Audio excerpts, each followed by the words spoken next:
अभी तक हमने ऐतिहासिक काल के राजवंशों का अध्ययन किया, जिसमें हमने मौर्य काल, सातवाहन काल, वाकाटक काल, गुप्त काल और कुषाण काल का अध्ययन किया। अब हम आने वाली वीडियो में छत्तीसगढ़ के क्षेत्रीय राजवंशों का अध्ययन करेंगे।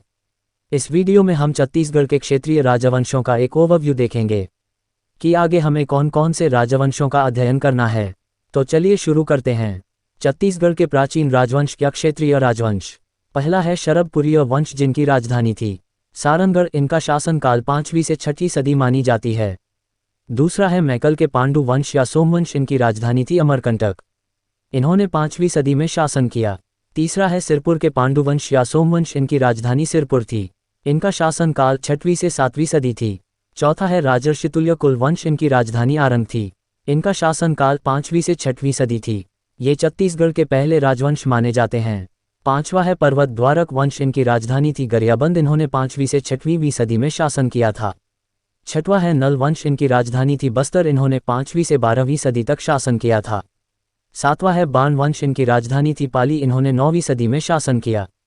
अब आगे मध्यकाल के राजवंशों को देखते हैं।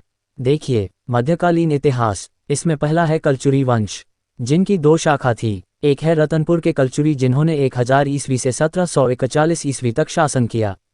एक और है रायपुर के कलचुरी, जिन्होंने 1415 ईस्वी से 1750 ईस्वी तक शासन किया।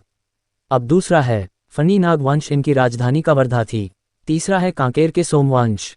चौथा है छिंदक नागवंश। इनकी राजधानी चक्रकूट बस्तर थी। इन्होंने 10वीं से 14वीं शताब्दी तक शासन किया। पांचवा है काकतीय वंश, जिनकी राजधानी बस्तर थी। इन्होंने 1324 से 1961 ईस्वी तक शासन किया। अब आगे आधुनिक काल आ जाता है, जो मराठा शासन से शुरू होता है। पहला है अप्रत्यक्ष मराठा शासन 1741 से 57 ईस्वी तक। उसके बाद मराठों ने प्रत्यक्ष शासन किया 1757 से 87 ईस्वी तक। तीसरा है सूबा शासन, जो 1787 ईस्वी से 1818 ईस्वी तक शासन किया। चौथा है ब्रिटिश के अधीन मराठा शासन, जो 1818 ईस्वी से 1830 ईस्वी तक था। पांचवा है पुनः मराठा शासन, जो 1830 से 1854 तक चला था। अंतिम में ब्रिटिश शासनकाल आता है, जो 1854 से 1947 तक चला था। इस प्रकार हमें इतने राजवंशों का अध्ययन करना है।